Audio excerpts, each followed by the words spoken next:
bem, senhores, estamos aqui para mais uma aula de Direito Penal. O nosso objetivo é prepará-los para o concurso de agente da Polícia Federal e o nosso tema de hoje é exatamente a parte especial do Código Penal, alguns crimes atendendo ao edital para o concurso de agente da Polícia Federal, né? Então nós temos alguns temas, e nós vamos passar os principais temas, evidentemente não vamos esgotar o assunto, não temos a pretensão de esgotar o assunto, mas nós vamos passar um panorama geral acerca dos crimes contra a pessoa, contra o patrimônio, contra a fé pública, contra a administração pública e também a questão relacionada a crimes hediondos. Começando pelos crimes contra a pessoa. Os crimes contra a pessoa, eles são aqueles crimes em que o objetivo jurídico, né, é preservar o ser humano. Então a pessoa é preservada nos seus mais variados aspectos, tais qual a vida, a sua integridade corporal, a sua honra, a sua liberdade, né? Então os crimes contra a pessoa eles começam no artigo 121 do Código Penal e vão até o artigo 154 do Código Penal. A primeira subcategoria, né, dos crimes contra a pessoa são os crimes contra a vida. E falou crime contra a vida, nós lembramos do Tribunal do Júri, que é constitucionalmente competente para julgar os crimes dolosos contra a vida.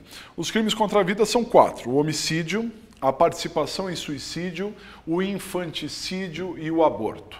Desses crimes, o único que admite a modalidade culposa é o homicídio. Então, o único crime contra a vida que não vai para júri é o homicídio culposo, porque é um crime contra a vida, mas não é doloso contra a vida. Agora, os demais crimes, eles todos são dolosos e, portanto, se ocorrerem, eles irão a julgamento pelo Tribunal do Júri. Falando um pouco do homicídio. Então, o homicídio, matar alguém, não é? Eliminar a vida humana extrauterina.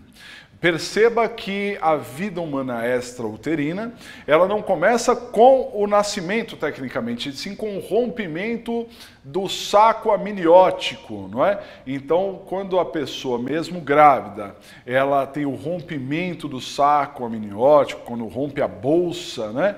Então, ali nós já temos uma vida extrauterina. Se, eventualmente, a mulher nem deu à luz à criança, mas alguém mata essa mulher e mata a criança que está já com a bolsa rompida na sua barriga, é um duplo homicídio, porque a partir dali já existe uma vida extrauterina. Muito bem, o homicídio ele vai até a morte encefálica, a morte do encéfalo, né? A vida vai até a morte do encéfalo. Então, se alguém eliminar a vida antes que o encéfalo morra, então nós temos um homicídio. O homicídio é considerado um crime hediondo em dois momentos. Quando ele for um homicídio qualificado, mesmo que seja por uma única qualificadora, ou quando ele for um homicídio simples, prática de grupo de extermínio. Se o homicídio for simples, mas prática de grupo de extermínio, justiceiros, então nós temos aí também um crime hediondo. Nas todas as outras vertentes, o homicídio não é considerado um crime hediondo. Muito bem.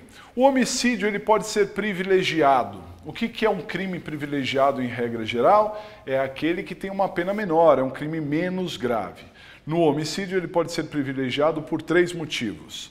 Violenta emoção logo após a injusta provocação da vítima, o relevante valor social e o relevante valor moral. Né? Se ocorrer alguma dessas situações, então nós temos uma diminuição de pena para o homicídio. A pena pode ser reduzida de 1/6 até 1/3 no homicídio. Mas vale lembrar, existe uma regra dizendo que o júri, que tem 2 fases, né? Esses privilégios não podem ser alegados na primeira fase do júri.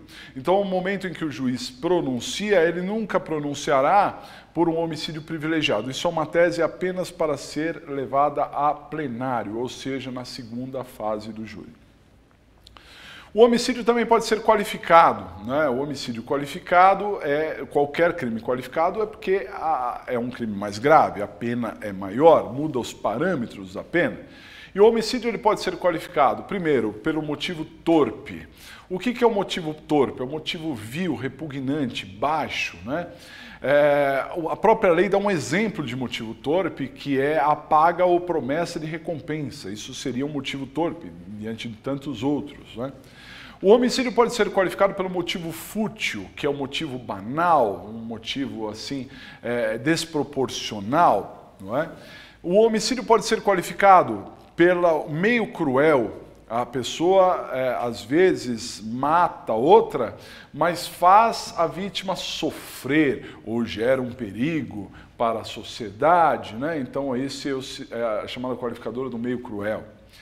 Quarta qualificadora é o recurso que dificultou ou impossibilitou a defesa da vítima, não é? Então a vítima foi colhida de surpresa pelas costas, uma emboscada, uma tocaia, não é? Ou através de uma dissimulação, ou uma surpresa, ou uma quantidade maior de pessoas contra uma que não teve a menor chance de reagir. E a última qualificadora é exatamente para ocultar outro crime. Às vezes um homicídio é praticado para ocultar, para gerar a impunidade em outro crime. Seria uma espécie de queima de arquivos, né? Então essas são as qualificadoras. Agora observem que nós falamos de 5 qualificadoras, mas na prática nós só poderemos ter 3 qualificadoras. Por quê? Porque as qualificadoras do motivo torpe, do motivo fútil e também para ocultar outro crime são qualificadoras chamadas subjetivas, qualificadoras que dizem respeito à intenção do agente, e elas são incompatíveis entre si. Não dá para o homicídio ser por motivo torpe e também por motivo fútil ao mesmo tempo. Então tem que escolher uma das qualificadoras subjetivas que podem se juntar às outras 2 objetivas, que é o meio cruel e o recurso que impossibilitou ou dificultou a defesa do ofendido, né? Então essas são as qualificadoras. Já se questionou se é possível que o homicídio seja privilegiado e qualificado ao mesmo tempo? Sim, é possível, desde que as qualificadoras sejam objetivas. Elas não podem ser subjetivas, elas têm que ser objetivas. Ok? Bom, o homicídio tem modalidade em crime culposo, é possível que o homicídio seja culposo. O homicídio tem um aumento de pena em até 1/3, quando a vítima, por exemplo, for menor de 14 anos ou for idosa, não é? A vítima tem um aumento, o crime de homicídio tem um aumento até pela metade quando o homicídio for praticado por milícia privada. Então, esse crime pode ser aumentado até pela metade também nessa modalidade, isso no homicídio dito doloso. No que diz respeito ao homicídio culposo, a pena pode ser aumentada de 1/3 se o agente não socorre a vítima ou se esse crime é praticado por infração a uma atividade, uma profissão, que seja, né? E também no homicídio culposo, vale lembrar que cabe perdão judicial, um dos casos que cabe perdão judicial. No que diz respeito à participação em suicídio, o suicídio não é crime, mas às vezes uma pessoa ajuda de alguma maneira o outro a se suicidar. A participação em suicídio se dá em 3 modalidades: o auxílio, a instigação e o induzimento. É importante entender que o auxílio é dar um meio mecânico, um meio material para que o suicida tenha esse tipo de atitude, fornecendo a arma, por exemplo. Já o induzimento é criar uma ideia que o suicida não tinha. Ele não pensava em se suicidar e alguém que incutiu isso na cabeça dele. Esse é o induzimento. A instigação já é diferente. Na instigação, o agente ele aumenta uma ideia que o suicida já tinha. Ele pensava em se suicidar e o terceiro acabou colocando lenha na fogueira, aumentando essa vontade. Isso é o induzimento. A pena é aplicada normalmente, quer por auxílio, por induzimento ou por instigação. Mas vale lembrar que o agente só será punido se o suicida efetivamente morrer ou se sobreviver com lesões graves ou gravíssimas. Se eventualmente o suicida sobreviver sem lesões ou com lesões leves, o agente que o induziu, que o instigou ou que o auxiliou não será punido. O fato, neste caso, será atípico. físico. Também vale lembrar que nós temos no direito penal a figura do vulnerável. O vulnerável é aquele que é menor de 14 anos, que é doente mental ou que está impossibilitado de resistir, de oferecer resistência, porque está bêbado, drogado, adormecido, hipnotizado, o que seja. Muito bem. Se o agente induzir, instigar ou auxiliar um vulnerável a se suicidar, ele não responderá por participação em suicídio e sim por homicídio, porque neste caso há uma presunção de violência. Em suma, se o agente ajuda uma criança a se matar, é a mesma coisa do agente matar a criança. Ele responde normalmente por homicídio, ok?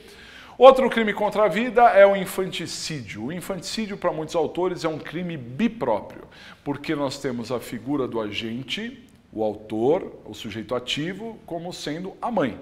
A mãe que dá luz a uma criança. Essa é o sujeito ativo. E o sujeito passivo é o nascente ou o neonato, aquele que está nascendo ou aquele que acabou de nascer. Não é? Então, o infanticídio se dá quando a mãe mata o nascente ou o neonato por estar em estado puerperal.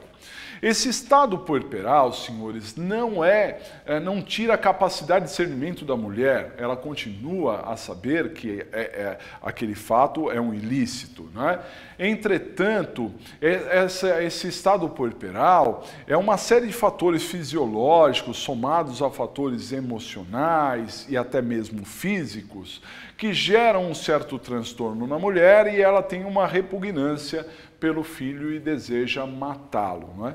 Então é a mãe que está em estado puerperal. Esse estado puerperal não é automático, não é toda mulher que dá à luz a uma criança que entra em estado puerperal.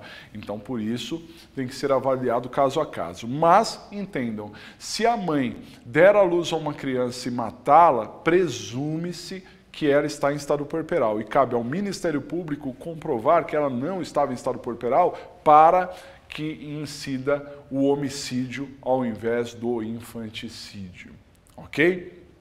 Muito bem. O quarto crime contra a vida é o aborto.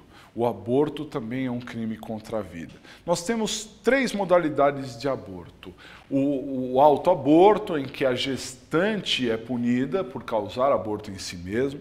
O aborto provocado por terceiro sem o consentimento da gestante, que é o mais grave e a pena é a maior para esses crimes de aborto. E o aborto provocado por terceiro com o consentimento da gestante, esse puniria ali, por exemplo, o médico que foi contratado pela gestante. A gestante responderia por autoaborto e o médico por aborto provocado por terceiro com o consentimento da gestante, que tem uma pena intermediária ali. É claro que o aborto pode ter penas maiores, por exemplo, se a gestante morrer, né, na situação do aborto ou sofrer lesões, não é? Mas o mais importante é que há umas modalidades de aborto que não são punidos. Não é punido, por exemplo, o aborto espontâneo, o aborto natural, o aborto acidental, o aborto culposo, né? São modalidades ali que podem ocorrer, não existe aborto culposo. Mesmo se a mulher for imprudente e perder o seu filho por conta disso, ela não será punida, o aborto é só doloso. Também não se pune o aborto necessário, em que a mulher ela corre risco, é uma gravidez de risco, né? E nesse aborto necessário se preserva a gestante em detrimento do feto e não precisa de autorização judicial, isso é uma questão de emergência, né? Também não se pune o aborto sentimental. O que é o aborto sentimental? Se dá na gravidez resultante de estupro. Então a mulher foi estuprada, ela tem o direito de abortar. Agora, perceba que também não precisa de autorização judicial, mas o médico que fará esse aborto, ele tem uma série de providências, inclusive no SUS é possível fazer esse tipo de cirurgia, né? Mas desde que o médico comprove de alguma maneira que existiu o crime, mas isso não significa autorização judicial. A autorização judicial para o aborto só é necessária quando o feto não tiver viabilidade. Então, em casos de inviabilidade, alguma deficiência que torne o feto inviável, pode ser requerida à autoridade judiciária esse aborto. Há uma inviabilidade que não precisa de autorização judicial, que é o caso do anencéfalo, aquele feto que não teve a sua formação cerebral. Então, nesse caso, decidiu o STF que não precisa de autorização judicial. Em outros casos de inviabilidade, ainda continua sendo necessária a autorização judicial. Os crimes contra a vida, então, são esses. Depois dos crimes contra a vida, nós temos o crime contra a integridade corporal, que é a lesão corporal, do artigo 129, né? Sobre a lesão corporal, é importante a gente lembrar que a lesão ela não precisa ser aparente, ela pode ser uma lesão interna. Gerar uma doença numa pessoa é, muitas vezes, causar lesão corporal nessa pessoa, não é? Nós temos a lesão culposa e temos a lesão dolosa. Agora, entenda, a lesão dolosa pode ter graduação, a lesão culposa não. Então não existe lesão culposa grave, não existe lesão culposa gravíssima, existe apenas lesão culposa. Agora, a lesão dolosa, sim, pode ser leve, pode ser grave, pode ser gravíssima.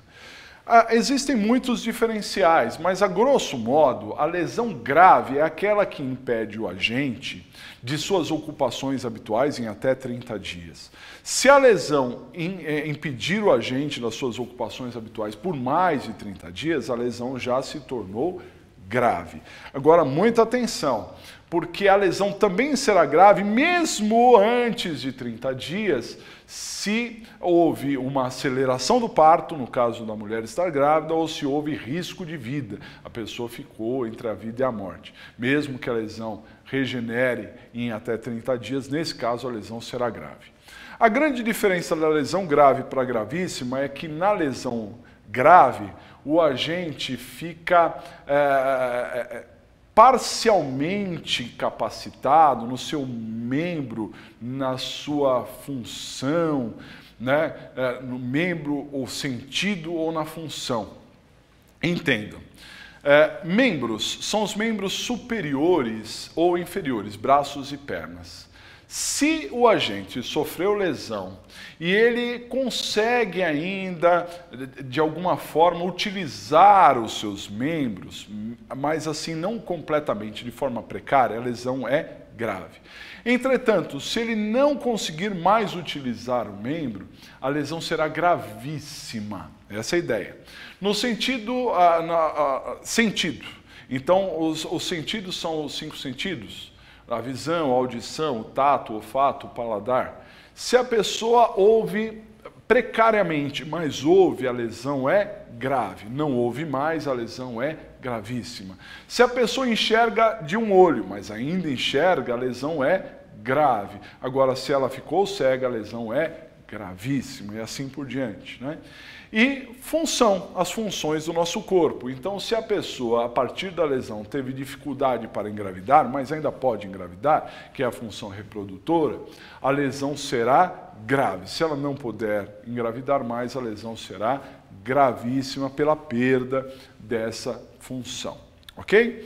É evidente que a lesão corporal tem uma série de regras. Se a lesão for oriunda da violência doméstica ou familiar, por exemplo, ela tem uma pena maior, mais relevante, mas vale ressaltar um aspecto processual penal, não é? Bastante relevante, que é a questão da ação penal.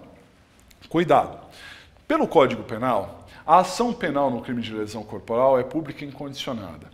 Mas aí veio o artigo 88 da Lei 9.099/95, que é a Lei dos Juizados Especiais Criminais, para dizer que quando a lesão for leve, ou quando ela dolosa leve, ou quando ela for culposa, ela depende de representação.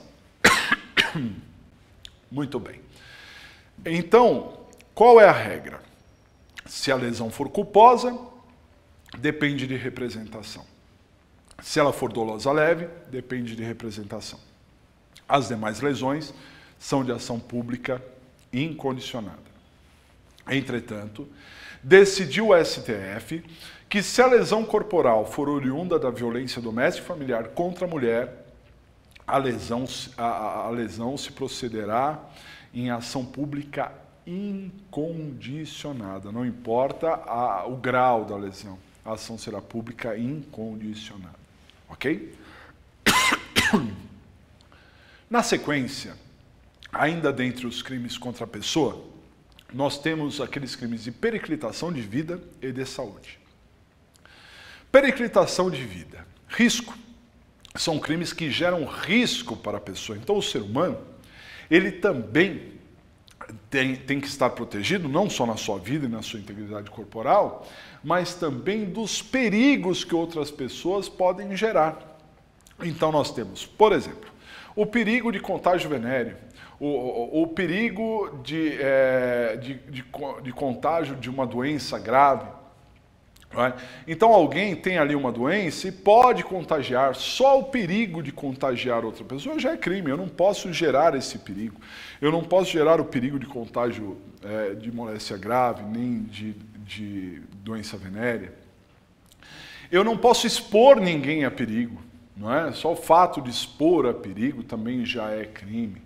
E nós temos a questão da omissão de socorro, que é uma forma de expor alguém ao perigo. Nós temos um crime relativamente novo na legislação brasileira, que está no artigo 135-A, que é a exigência de garantia para atendimento médico hospitalar. O hospital, ele não pode exigir que a pessoa assine nota promissória, ou contrato, ou dê cheque, calção, o que seja, para o atendimento hospitalar de urgência. Se ela fizer isso, é um crime de periclitação de vida e saúde, bem como maus tratos também, periclitação de vida e saúde, ou até o abandono, né, o abandono de incapaz, o abandono de recém-nascido, que é deixar o incapaz à sua própria conta e risco, abandonar o recém-nascido, não é? Deixando a sua própria sorte.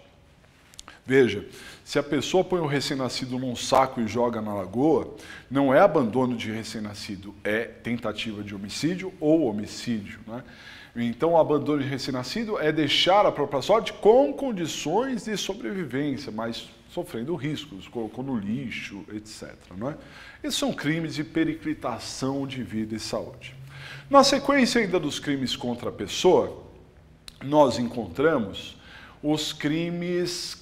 o crime de rixa, do artigo 137, o crime de rixa. Então, o crime de rixa, para configurar a rixa, o que é uma rixa? É uma briga generalizada, né? Aquela briga em que todo mundo bate, todo mundo apanha. A rixa só se configura com pelo menos 3 pessoas, que são chamados de rixosos ou rixentos, né? Aqueles que estão participando da rixa. Agora, muita cautela com a rixa, porque a rixa é um dos casos no direito penal em que pode ser aplicada a responsabilidade objetiva. Por quê? Porque a rixa pode ser qualificada pela morte ou pela lesão corporal grave de alguém.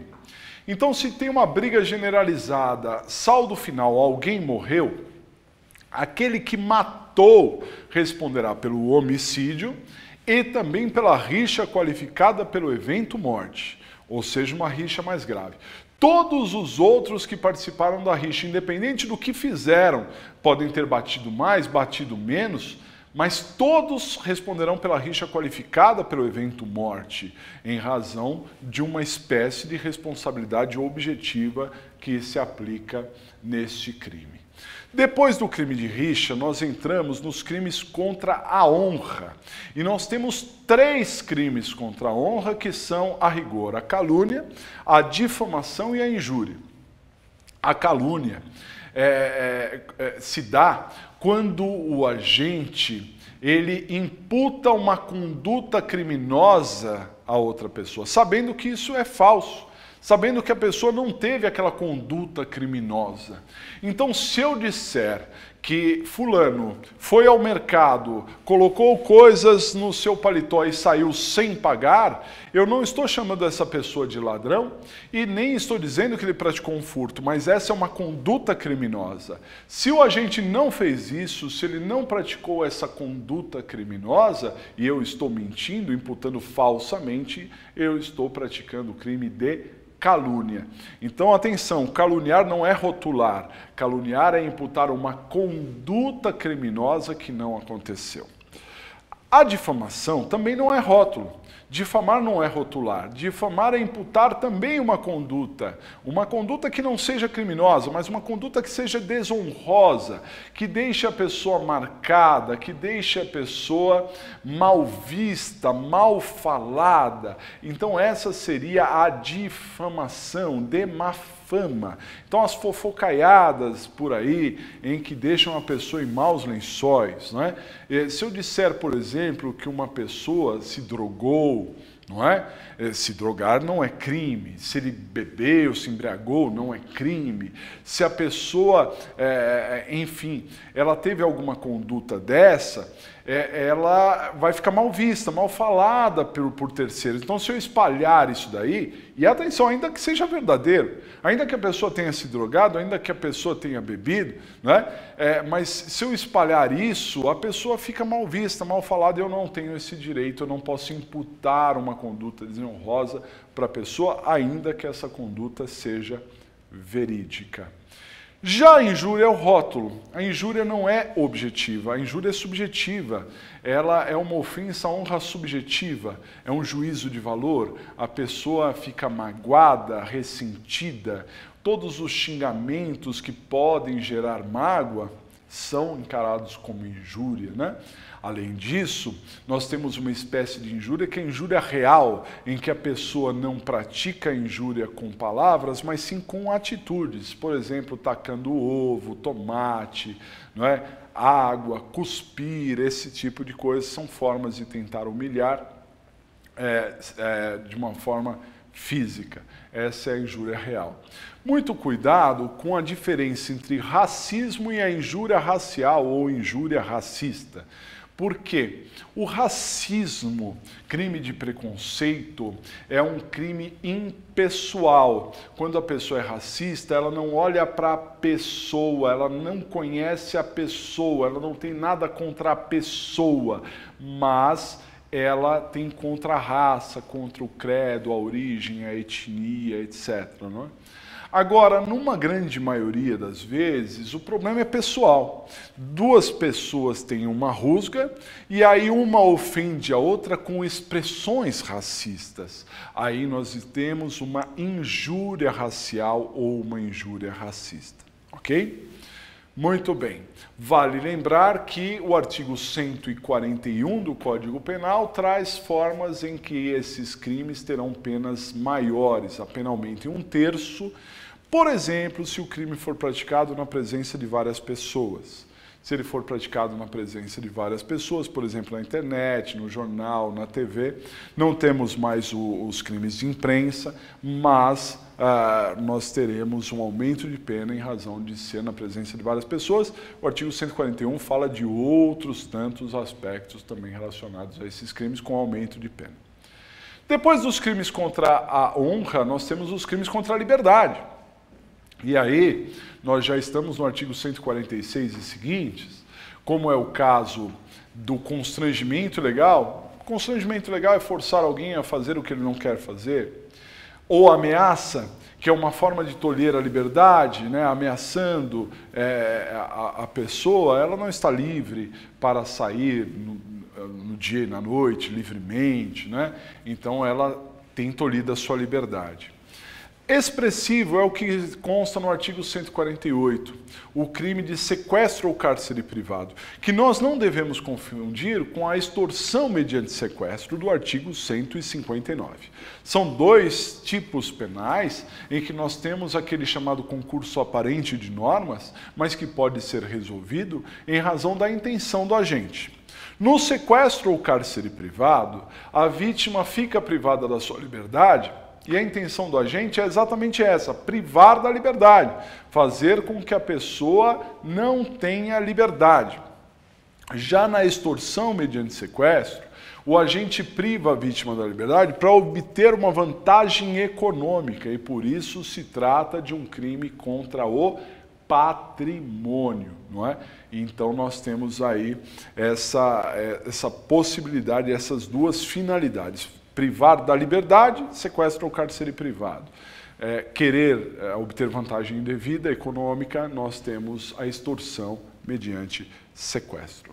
Também no sequestro carcereiro privado, a pena pode ser aumentada, muitas vezes, né? É o chamado sequestro qualificado, por vários motivos, dentre eles fins libidinosos. Vale lembrar que até há alguns anos nós tínhamos um crime chamado rapto, que era um crime sexual, quando a pessoa pegava alguém, transportava esse alguém de um lugar para o outro com finalidade libidinosa, ela entrava no rapto. Hoje em dia não existe mais o crime de rapto, entretanto, se a pessoa pegar alguém e transportá-la para algum lugar com fins libidinosos, seria sequestro qualificado pelos fins libidinosos, dentre tantos outros fatores.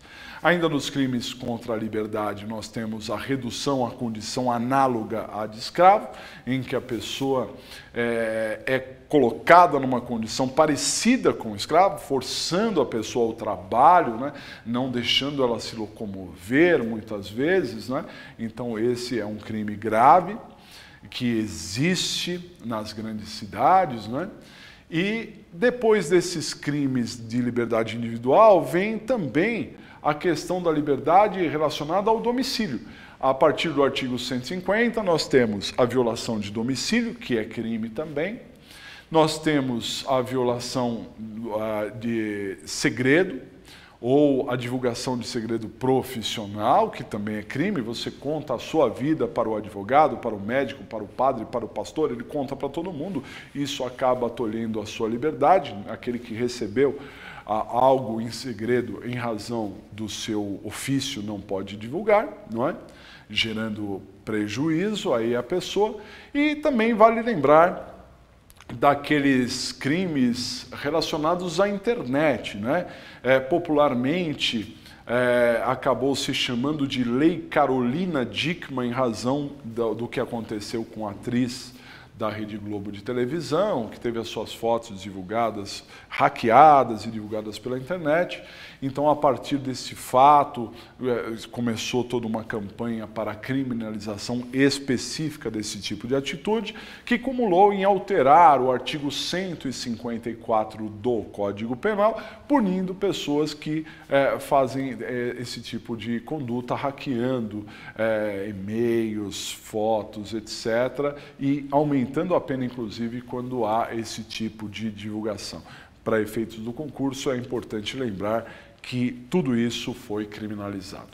Então perceba que aqui nós demos um panorama bem rápido e bem breve, né, aí acerca dos crimes contra a pessoa, um panorama geral de crimes contra a pessoa. Na sequência, nós temos os crimes contra o patrimônio. Aliás, é a própria sequência do Código Penal, porque os crimes contra o patrimônio, eles começam no artigo 155 e eles vão até o artigo 183. Esses são os crimes contra o patrimônio, que na prática são os crimes que mais ocorrem nas grandes cidades, né? Patrimônio. O primeiro dos crimes contra o patrimônio é o furto, do artigo 155. O que é furto é muito simples, subtrair para si ou para outra coisa alheia móvel, mas vale lembrar que algumas modalidades de furto não são punidas. Por exemplo, o furto de uso. Furto de uso é a pessoa que subtrai alguma coisa para usar e devolver nas mesmas condições com que recebeu. Então, não é punido. O furto de bagatela, que seria o furto de alguma coisa de valor inexpressivo, insignificante, né? Princípio da insignificância aplicado aqui seria o furto de bagatela. Então, o furto famélico é aquele furto para saciar a fome própria ou de terceiro, seria um furto em estado de necessidade, né? Então, são formatos em que não se pune o furto. Mas o furto, ele pode ser, de algumas maneiras, aumentado. Por exemplo, aumenta em 1/3 a pena do furto quando ele for durante o repouso noturno. O agente que se aproveita do repouso noturno da vítima para cometer o furto tem a pena de aumento de 1/3, né? Mas aí precisa ser numa casa em que tenha gente morando e tem que ser num período compreendido pela jurisprudência majoritária das 10 da noite às 6 da manhã para ter esse aumento de pena. Por ser repouso noturno, o horário médio em que as pessoas possam repousar, né? O furto pode ser privilegiado, e o furto privilegiado tem uma redução de pena quando o agente for primário e a coisa furtada for de pequeno valor. Agora, pequeno valor não insignificante, porque se for insignificante é bagatela. Seria um pequeno valor de até um salário mínimo, alguma coisa ainda que dê para comprar algo de valor que seja um bem durável. Pequeno valor, mas um bem durável, não é? O furto pode ser de energia elétrica ou outra coisa de valor, que é o parágrafo 3º. Então, desviar energia elétrica, TV a cabo, internet a cabo, também é crime. E é uma modalidade de furto permanente, porque é um crime cuja consumação se protrai, se prolonga no tempo. E o furto pode ser qualificado, parágrafo 4º. Então, nós temos várias qualificadoras, né, para o furto. Por exemplo, se tivermos concurso de pessoas, qualifica o crime, né? Mais de um furtando. Se nós tivermos a escalada, que é a pessoa que faz um esforço físico, passando por um muro, entrando pelo telhado, cavando um buraco, seria uma escalada. Se a pessoa tem destreza, uma habilidade manual para furtar, também a pena aumenta. Rompimento ao obstáculo, por exemplo, quebrando um cofre, explodindo um caixa eletrônico, né? Seria uma maneira, ou um portão, por exemplo. Outra modalidade seria com abuso de confiança, a pessoa tem a confiança depositada, subtrai alguma coisa. Com fraude, enganando a vigilância da vítima, não é? E, além de tudo isso, além dessas modalidades de qualificadoras, nós temos ainda um crime mais grave, que está no parágrafo 5º do artigo 155, que é o furto de veículo automotor, com destino a um outro estado da federação ou com destino ao estrangeiro. Essa modalidade de furto mais grave, porque a pena mínima é de 3 anos, variando até 8 anos. Não é? Então, essas são as modalidades do furto. Bom, é interessante para efeitos didáticos nós fazermos algumas diferenciações. Por exemplo, qual é a grande diferença entre furto e apropriação indébita? Então vejam só, na apropriação indébita, o dolo surge depois que o agente está de posse da coisa. Gravem isso. Então, na apropriação indébita, o dolo surge depois que o agente está de posse da coisa. Então, imagine o seguinte, eu peguei alguma coisa emprestada, eu não tinha dolo de me apropriar de nada. Eu peguei realmente emprestado. Mas depois que eu estou de posse da coisa, eu penso assim, eu quero ficar com isso para mim. E aí eu me recuso a devolver. Então, isso é uma apropriação indébita. Agora imagine que eu, querendo me apropriar de alguma coisa, eu finjo que vou pedir emprestado, mas eu já tenho dolo, me empresta aí e tal. Aí a pessoa me empresta e eu não devolvo. Isso é furto, porque o dolo surgiu antes da posse da coisa. Essa é a grande diferença entre furto e apropriação indébita. Qual seria a diferença básica e mais relevante entre furto e roubo? É que no roubo nós temos violência ou grave ameaça à pessoa. Lembre-se que no furto nós podemos ter violência, mas não é a pessoa, é a coisa, né? A violência é a coisa, explodindo, por exemplo, um cofre. É violento, mas é uma violência à coisa. Agora, quando a violência ou grave ameaça é destinada à pessoa, nós não teremos aí um furto e sim um roubo, ok? O roubo próprio é aquele que se chama de assalto, né? Tomar a pessoa de assalto, em que o agente utiliza da violência ou grave ameaça para subtrair a coisa. Olha, passa a carteira, isso é um assalto. Então esse é um roubo próprio. Agora existe uma modalidade que chama roubo impróprio. No roubo impróprio, o agente ele estava praticando um furto, ou seja, ele estava subtraindo, e depois ele usa da violência ou grave ameaça para manter a posse daquilo que ele havia subtraído. Imagine que ele está numa casa e ele está tirando tudo da casa, subtraindo tudo que ele pode da casa, e o dono da casa não está lá. Até aí é um furto. Aí o dono da casa chega, ele pega e leva o dono da casa e tranca no banheiro. Aquele furto virou roubo, no caso roubo impróprio, porque ele está utilizando a violência grave ameaça para manter a posse do que ele havia subtraído, não é? O roubo, ele pode ser majorado, a pena pode ser aumentada de 1/3 até a metade em alguns casos. Por exemplo, quando ele usar arma. Para ter roubo, não precisa ter arma, basta violência ou grave ameaça. Mas se ele usar uma arma, e a lei não exige arma de fogo, basta usar uma arma, ele terá um aumento de pena. E no caso da arma de brinquedo ou fingir que está armado? Bom, a jurisprudência tem entendido que usar de arma de brinquedo ou fingir que está armado configura o roubo, mas não configura o roubo majorado, hein? Cuidado. Existem outras majorantes, como o concurso de pessoas, como o roubo a transporte de valores, quando a pessoa mantém a vigilância das vítimas, né? Por exemplo, entra numa casa e mantém as vítimas sobre a sua vigilância, sobre a mira de um revólver. Então, nós temos ali majorantes para o roubo também. O roubo mais grave que existe é o roubo com o evento morte, chamado de latrocínio. Cuidado, porque o latrocínio ele se configura quando o agente no roubo mata alguém, querendo ou não querendo, mesmo que a morte não seja querida. Se a arma disparou sem querer, mas o agente matou a vítima, está configurado o latrocínio. Agora, ele também pode querer matar, a vítima reagiu, ele dá tiro na pessoa, isso também configura o latrocínio. O latrocínio é uma modalidade de crime hediondo, né? E tem das penas maiores que nós temos no Código Penal. A pena mínima do latrocínio é de 20 anos.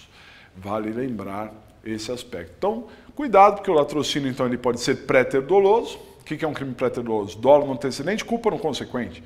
Ele tem dolo de roubar, mas não tem o dolo de matar. É possível. Mas o latrocínio também pode ser só doloso.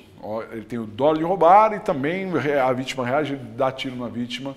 Então, ele é só doloso. É possível essas duas modalidades de latrocínio. Ok? Agora, qual seria a grande diferença entre o roubo e a extorsão? Porque o roubo está no artigo 157 e a extorsão no artigo 158. Eles são muito parecidos, por quê? Porque nos dois o agente usa de violência ou grave ameaça e nos dois o agente quer obter uma vantagem patrimonial. Agora, a grande diferença é que na extorsão o agente só consegue obter vantagem se a vítima contribuir. No roubo, a vítima pode contribuir? Claro, passa a grana, aí a pessoa passa o dinheiro. Mas mesmo se a vítima não contribuir, o sujeito consegue tirar, né? Ele bate na vítima, ele mata a vítima e tira o patrimônio. Ele consegue, no roubo ele consegue, na extorsão não. Na extorsão, o agente só terá a vantagem econômica se a vítima contribuir. Por exemplo, fulano, telefone, fulano, ou você deposita na minha conta ou eu te mato. O fulano não depositou na conta, ele matou, mas obteve a vantagem? Não obteve. Então a vítima tem que fazer alguma coisa. Um depósito em conta, passar a escritura de um imóvel, transferir cotas sociais de uma empresa, entregar notas de títulos de crédito, outras coisas mais. Então aí nós temos a chamada extorsão.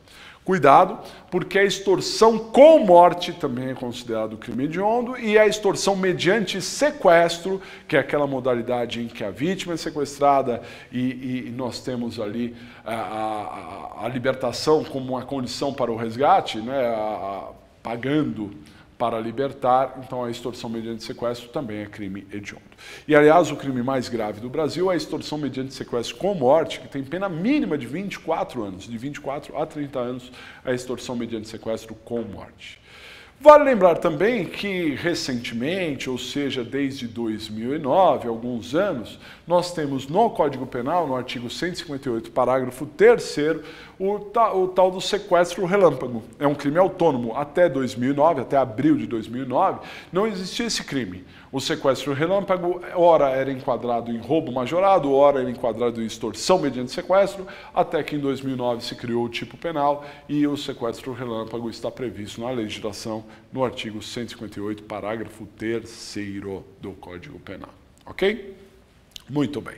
A partir, então, desses crimes, né, que são os mais relevantes do Código, extorsão, roubo, furto, os crimes contra o patrimônio nós temos aí, até a própria apropriação indébita, a parte de crimes contra o patrimônio ainda traz a proteção a imóveis, por exemplo, esbulho possessório seria crime, né? Desvio de águas seria crime. A proteção ao patrimônio pelo dano ao patrimônio ou algo de valor artístico, de valor até mesmo de preservação ambiental. Então o Código fala bastante disso. Agora, em termos de relevância para concursos, senhores, ainda sobram para nós dois crimes bastante relevantes, que é o estelionato do artigo 171 e também a receptação do artigo 180. Esses dois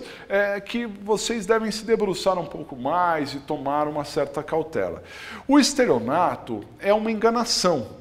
Então, alguém engana alguém. Alguém obtém uma vantagem devida em prejuízo alheio, utilizando de uma enganação, que pode ser um artifício, que é um meio material para enganar, um ardil, que é a lábia, a pessoa que consegue enganar, ou qualquer outro meio fraudulento, mas lembre-se, sempre mediante fraude é que se utiliza esse estelionato. O estelionato, ele se caracteriza porque a vítima contribui para o crime, ela contribui. O agente não tira da vítima, é a vítima que entrega para o agente. A vítima iludida, enganada e muitas vezes até querendo lucrar com aquela história toda, a vítima é que dá, esse investimento aí é bom, tá, toma aqui um cheque, e aí a vítima entrega para o estelionatário, né? No artigo 171, mais precisamente no parágrafo 2º, tem várias espécies de estelionato, formas específicas de estelionato, como dar o cheque sem provisão de fundos, como iludir a fraude para recebimento de seguros e outras tantas formas fraudulentas e que vocês devem tomar uma cautela especial no que diz respeito ao estelionato. Também cuidado com a receptação, porque a receptação é o destino dos crimes contra o patrimônio, né? Dificilmente um ladrão ele subtrai o patrimônio de alguém para ficar com aquele patrimônio. Ele subtrai para vender, obter o dinheiro e comprar efetivamente aquilo que ele quer. Então, muitas vezes o ladrão depende do receptador, daquele que adquire o produto de crime. Então, se a pessoa adquire um produto de crime, guarda, etc., tem condutas múltiplas na receptação, ele responde pela receptação, que pode ser culposa. Quando é que nós temos a receptação culposa?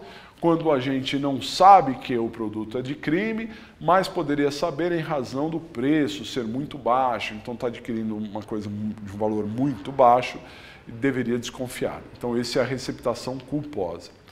Também vale lembrar que a receptação pode ser qualificada. A receptação é qualificada quando o agente ele tem uma atividade comercial ou industrial. Se o agente tem uma atividade comercial ou industrial, a pena deve ser maior porque ele tem mais condições de praticar a receptação. Cuidado com as disposições finais dos crimes contra o patrimônio, no artigo 181, 182 e também no artigo 183. O artigo 181 diz que o agente estará isento de pena. Nos crimes contra o patrimônio, isso só serve para crime contra o patrimônio. O agente estará isento de pena se ele cometer um crime contra ascendente, descendente ou cônjuge. Então, se o agente furta o seu pai, se pratica estelionato com a esposa, não é? Ele estará isento de pena. É uma questão de política familiar, é uma exclusão do crime em razão da política de preservação da família, não é? Agora, vejam só, o artigo 182 muda a relação de parentesco. Se o agente cometer o crime contra irmão, tio ou sobrinho que morem juntos, ou contra o ex-cônjuge, então não é que ele está isento de pena, é que a ação penal será pública condicionada à representação. Quer dizer, o agente só será punido se a vítima efetivamente autorizar, né? Então aí é mediante representação. E o artigo 183 fala das exceções, em que o agente será punido normalmente. Quando? Quando tiver violência ou grave ameaça. Se tiver violência ou grave ameaça, exemplo, roubo, extorsão, aí pode ser contra o pai, contra o irmão, ele é punido normalmente. E também o agente será punido normalmente quando a vítima for idosa. Se a vítima tiver 60 anos ou mais, aí é punido normalmente. Em suma, furtar o pai, isenta o agente de pena. Mas se o pai for maior de 60 anos, idoso, aí não isenta nada, ele será punido normalmente. Essas são as regras finais dos crimes contra o patrimônio, né? Então tomem cuidado, porque isso está no edital, pode cair. O próximo tópico são os crimes contra a fé pública. Os crimes contra a fé pública, nós damos um salto, nós já vamos lá para o artigo 289, né? 289 do Código. São os crimes contra a fé pública. São aqueles crimes que abalam a credibilidade nas relações interpessoais, né? Então, alguns crimes são importantes, inclusive muito relevantes para efeitos do concurso de agente da Polícia Federal, como é o primeiro dos crimes do artigo 289, que é a moeda falsa. Moeda falsa é um crime federal. Então, a moeda falsa, senhores, não é apenas e tão somente fabricar dinheiro. Fabricar dinheiro é evidente que é crime, mas também receberá a pena aquele que sabe que o dinheiro é falso e coloca em circulação. É um crime contra a fé pública. O sujeito, ele não quer morrer com aquele mico, ele recebeu um dinheiro falso, né? E ele descobriu que é falso. Ah, eu não posso perder esse dinheiro. Então aí ele tenta colocar em circulação. Ele está praticando o crime. Está praticando o crime de moeda falsa. É uma forma de praticar o crime de moeda falsa. Agora, nesses crimes contra a fé pública, nós temos várias condições de fraudes, de falsificações. Então, por exemplo, falsificação de documento público, falsificação de documento particular, são crimes. Falsidade ideológica. Na falsidade ideológica, o documento, ele é verdadeiro. O documento, ele realmente não foi rasurado ou modificado. Ele está in natura, da forma com que ele foi criado, mas o conteúdo é falso. Então imagina uma pessoa que coloque lá num determinado contrato que ele é uma pessoa que ele não é. Não é? Imagine, por exemplo, que ele vá para a UNE, a União dos Estudantes, Nacional dos Estudantes, e diga, eu sou estudante. Aí a UNE vai lá e baixa uma carteirinha de estudante, mas ele não é estudante. Então aí nós temos uma falsidade ideológica. Mas, enfim, nós temos vários falsos, não é? Vale a pena se debruçar aí. O crime de uso de documento falso também é colocar em circulação esses documentos falsos, essas falsificações previstas neste capítulo do Código. Mas tem uma atenção especial também aquele crime que está lá no finalzinho dos crimes contra a fé pública, que está no 311-A, que é a fraude a certames de interesse público. Certame de interesse público é concurso público, Enem, vestibulares, prova da OAB, não é? Então a pessoa que de alguma maneira participa da fraude a concursos públicos, né, estará praticando esse crime do 311-A, também colocado não faz tanto tempo na legislação brasileira. Então esse é um panorama bem genérico dos crimes contra a fé pública, né, senhores? Porque nós temos vários crimes contra a fé pública específicos, atestado de médico falso, etc., né? Inserção de dados, algumas outras tantas falsidades que vocês devem ter cuidado. Mas o mais importante para efeito do contexto da prova é saber que existem essas fraudes à fé pública também, e isso pode cair para os senhores. Nós temos, na sequência, os crimes contra a administração pública. Os crimes contra a administração pública, eles estão do artigo 312 até o artigo 359.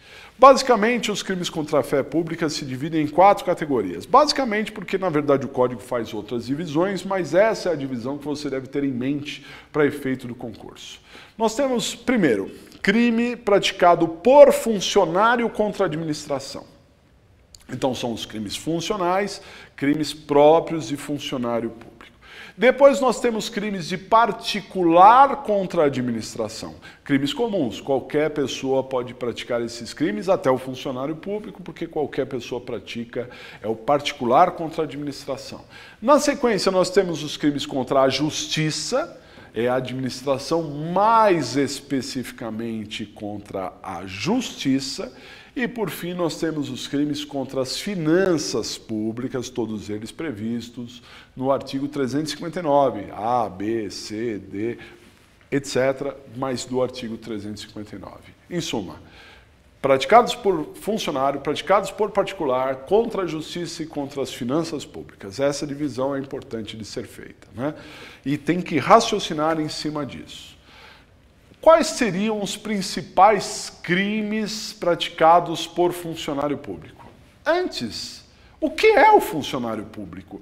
Porque o próprio Código Penal ainda utiliza a expressão funcionário público. Ele não utiliza servidor, agente, ele utiliza funcionário público. O artigo 327 define que funcionário público é aquele que tem uma função pública, ainda que temporariamente e ainda que sem remuneração. Então, um funcionário concursado é um funcionário público, mas um jurado do Tribunal do Júri, temporariamente, é funcionário público, um estagiário é funcionário público, né? Além disso, se o sujeito tiver um cargo em comissão, a pena pode ser maior para ele em razão de ter esse cargo em comissão, em razão de ter um cargo de chefia e tudo mais. Esse é o funcionário público.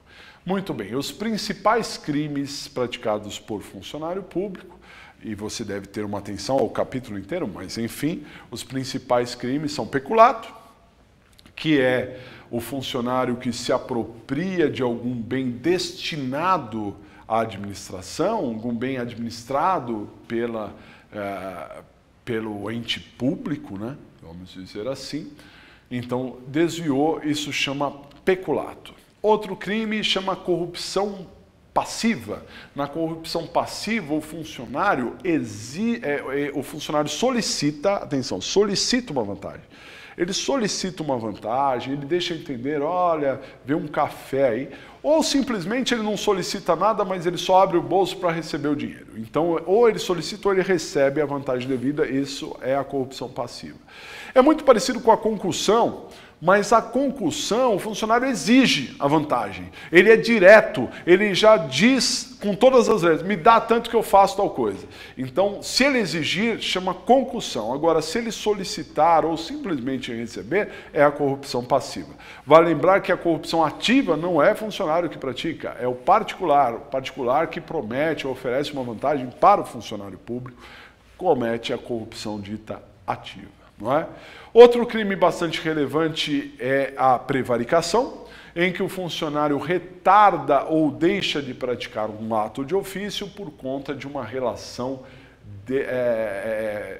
sentimental, por conta de um interesse sentimental. Ele retarda ou deixa de praticar em razão do interesse sentimental. Então, imagina um delegado que é obrigado pela lei a prender em flagrante alguém, mas ele não prende porque é o amigo, porque alguém pediu, ele ficou com dó, então isso seria uma espécie de prevaricação, não é? Tem tantos outros crimes relevantes, não é? Praticados por funcionário público. Na sequência, nós temos os crimes praticados por particular, um deles nós já falamos, que é a corrupção ativa, mas tem ainda a desobediência, que é desobedecer uma ordem legal do funcionário, por exemplo, a testemunha convocada para depor não comparece, não dá a menor satisfação, pode inserir em desobediência, né? O desacato, que é desrespeitar a autoridade, não é uma questão pessoal, porque se xingar o funcionário pode ser injúria, mas é uma questão impessoal, um desrespeito à administração pública de uma maneira geral, né?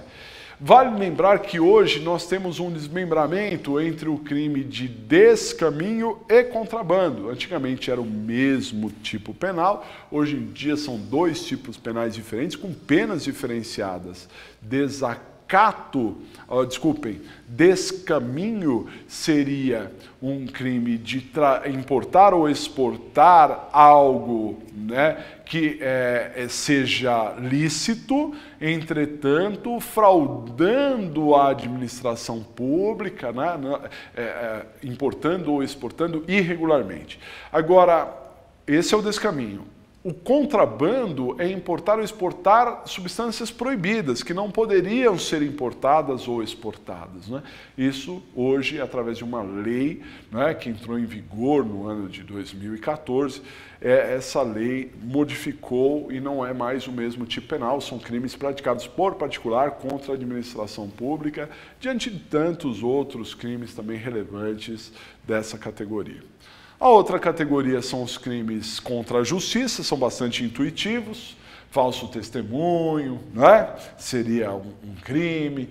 Nós temos o exercício arbitrário das próprias razões, que é fazer justiça com as próprias mãos, também é crime. Nós temos a autoacusação falsa. Se autoacusar de um crime seria um crime, porque você está, de alguma maneira, encobrindo o verdadeiro autor, né? Então isso é um crime, autoacusação falsa. Comunicação falsa de crime ou contravenção seria o trote, é dizer que ocorreu um crime que na verdade não ocorreu.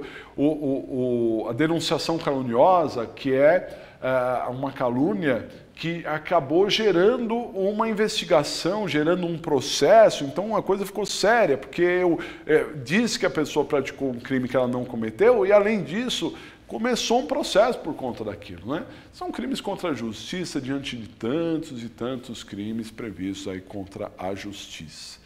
E os crimes contra as finanças públicas, basicamente, punem o administrador, não é?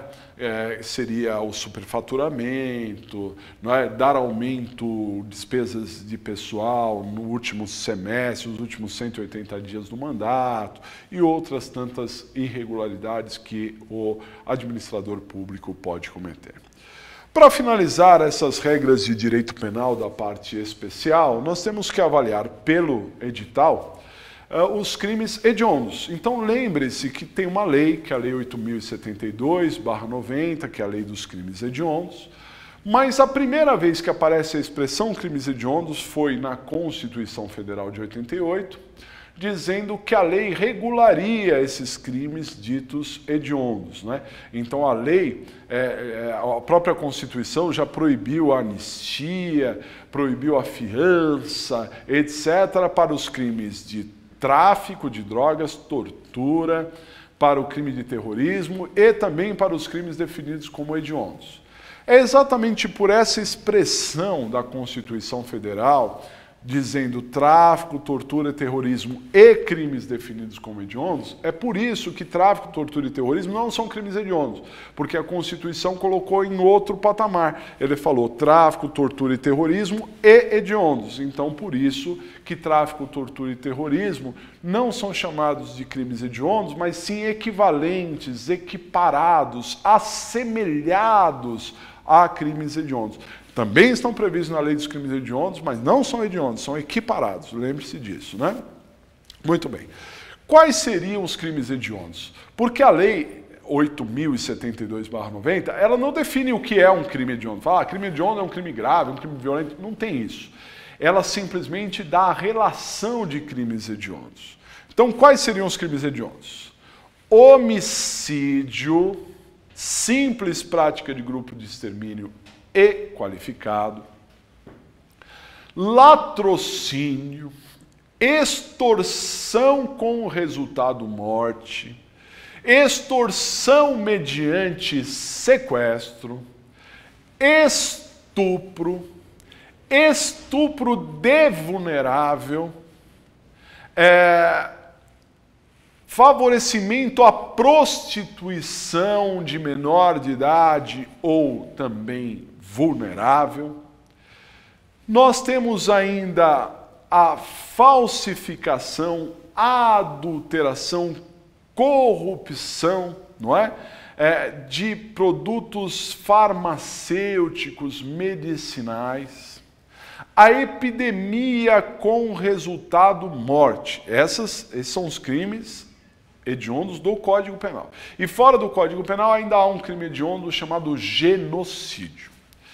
Além desses crimes hediondos, nós temos os equiparados hediondos, que é o TTT, tráfico, tortura e terrorismo. Algumas regras importantes para crimes hediondos. Primeiro, os crimes hediondos não têm direito à anistia, graça e indulto.